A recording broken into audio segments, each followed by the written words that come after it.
दोस्तों नमस्कार। एक बार फिर से आपका मेरे यूट्यूब चैनल शब्द की परिभाषा में आप लोगों का स्वागत है।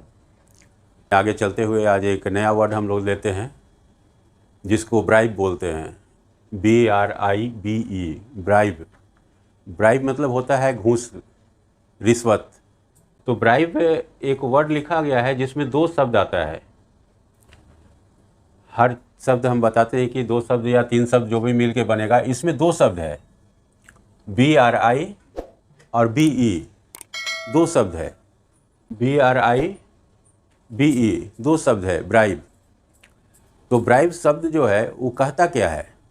अगर कोई घूस लेते हैं तो उनकी जो स्थिति है, उनका जो वहाँ पे पद है जो मिला है घूस लेने वाले को, गरिमा, वो क्या है, किस तरह का हो जाता है? तो इसको गौर से देखेंगे तो BRI का मतलब होता है ब्रिंक। ब्रिंक मतलब होता है कगार, किनारा। एक कगार पे हम आ गए हैं। किसके? BE यानी कि बेग या बेगर, मतलब एक भिखारी के कगार पर हम आ गए हैं। लोग को देखने में लगता है कि हम घूस ले रहे हैं, कोई बात नहीं, अच्छी बात है, लेकिन आप गौर से देखेंगे तो एक भिखारी की स्थिति आपकी हो गई। तो ब्राइब वर्ड आपको पहले ही सचेत करता है। वर्ड हमेशा आपको सचेत करते रहता है कि देखिए अगर इस काम को करेंगे तो आपको क्या इसका परिणाम होगा, आपकी उपाधि क्या मिलेगी, किस तरह की उपाधि मिलेगी। तो ब्राइब जो वर्ड लिखा हुआ है इसमें ब्रिंक ऑफ बेगर लिखा हुआ है, यानी कि आप भिखारी के कगार पर आ गए।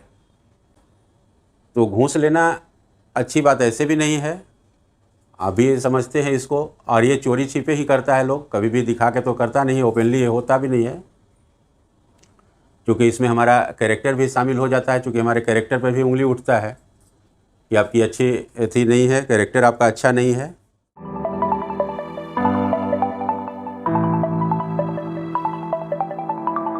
तो इस शब्द से एक चीज़ सीखने के लिए हमेशा रहेगा कि आप ध्यान दीजिएगा कि अगर इस शब्द का उपयोग कर रहे हैं, घूस ले रहे हैं, तो आप एक भिखारी के कगार पर आ गए। आप भिखारी की तरह आपका ट्रीटमेंट होगा, उसी तरह का आपका सम्मान भी होगा। क्योंकि कहीं भी आपको उस तरह से सम्मानित नहीं किया जाएगा जिस तरह से ईमानदार लोगों का किया जाता है। आपको घर के बाहर ही रहने का मौका ज़्यादातर मिलेगा कि घर के बाहर ही लोग सेटल करेगा, इसको अंदर नहीं आने देगा। जितने भी इस तरह के लोग हैं जो घूस वगैरह लेते हैं, उनको देखिएगा कि बाहर ही कहीं होटल में कहीं भी बैठ के लोग बाहर ही डील करता है, जल्दी घर में नहीं बुलाता है इसको, क्योंकि भिखारी को क्या घर में बुलाना है।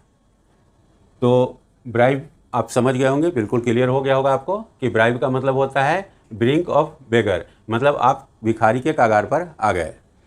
और दूसरा इसका हिंदी में होता है घूस। घूस का मतलब होता है कि घून के समान आपके शरीर में, आपके आत्मा में घून लग गया। और घून जब लगता है, घून का मतलब कि दीमक भी बोलते हैं इसको, कि लग जाता है, तो आप देखते होंगे कि बड़ा से बड़ा दरवाज़ा, बहुत बड़ा बड़ा किवाड़ होगा, वो भी नष्ट हो जाता है धीरे धीरे, चाहे आप कितना भी मजबूत रहें। आप देखने से सिर्फ मजबूत रख रहे हैं, बाहर से आप लगेंगे कि हट्टे कट्टे हैं, लेकिन अंदर ही अंदर आप खोखले हो रहे हैं, क्योंकि घून तो लग गया, दीमक तो लगा हुआ है, और वो दीमक लगातार बढ़ते जाएगा आपका, क्योंकि आपको दिखाई तो दे नहीं रहा है कि हमारे अंदर क्या हो रहा है, और उससे आप बीमारी ग्रसित होंगे। आप अंदर में रोग अपने आप में ले रहे हैं, आपके अंदर बीमारी घर करने लगेगा आप अगर घूस लेते हैं तो, क्योंकि आपकी भावनाएं अच्छी नहीं रहेंगी। और हमारी भावनाओं पे ही आगे का मेरा जीवन तय होता है, जैसी भावना वैसी आपकी स्थिति रहेगी। तो घूस आप समझ सकते हैं कि घून के समान है, ये दीमक लग जाएगा आपके अंदर, आपको शरीर से तो नहीं दिखाई देगा लेकिन अंदर आत्मा में लगी रहेगी। तो उसके कारण आप दिन प्रतिदिन देखेंगे आप नष्ट होने के कगार पर धीरे धीरे चले जाएंगे। तो इसके वजह से भी आपको घूस नहीं लेना चाहिए। घूस लेना तो ऐसे भी बुरा बात है, सब कोई कहता है, क्योंकि करप्शन का मेन यही कारण है ना। तो करप्शन करने से अच्छा है कि हम घूस ले ही नहीं, जो काम हो ईमानदारी के साथ करें, ताकि हमारा भी नाम इंसान के रूप में हो। इंसान मतलब कि इंसान की तरह सम्मान किया जाए, भगवान की तरह आपको भी पूजा जाए कि आप अच्छे हैं, आप बहुत नेक इंसान हैं। तो उस तरह से आप करें, घूस ना लें। और रिश्वत इसको बोलते हैं, तो ये भी आपका उसी तरह का वर्ड है।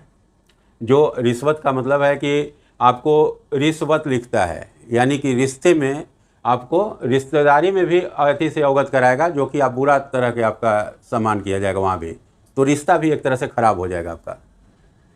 तो उसको भी मत कीजिए। कोशिश करिए कि घूस ना लें, और घूस नहीं लेंगे तो आप देखेंगे कि जीवन इतना सरल और सफल होगा कि आपको भी अंदाज़ा नहीं होगा कि ऐसा हो भी सकता है। आपके घर में सुख शांति दिन प्रतिदिन बढ़ते जाएगी, क्योंकि किसी का बद्दुआ नहीं आ रहा है आपके साथ। आप घूस ले रहे हैं तो किसी का बद्दुआ साथ में आ रहा है।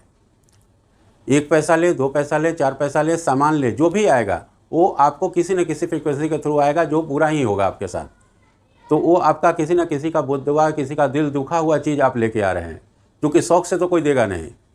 अगर शौक़ से देगा भी तो मिठाई वगैरह देगा, अलग बात है कि सर आपने आप ये काम कर दिया, चलिए आपके लिए सर मिठाई, वो अलग बात है, वो खुशी से लेके आएगा। लेकिन जब आप घूस लेते हैं तो वो हमेशा बद्दुआ के साथ ही आएगा, क्योंकि कोई आदमी खुश होकर इसको नहीं देता। तो आपको क्लियर हो गया होगा कि ब्राइब यानी कि ब्रिंक ऑफ बेगर, मतलब आप भिखारी के कगार पर हैं, आपको भिखारी के तरह ही लोग देख रहा है।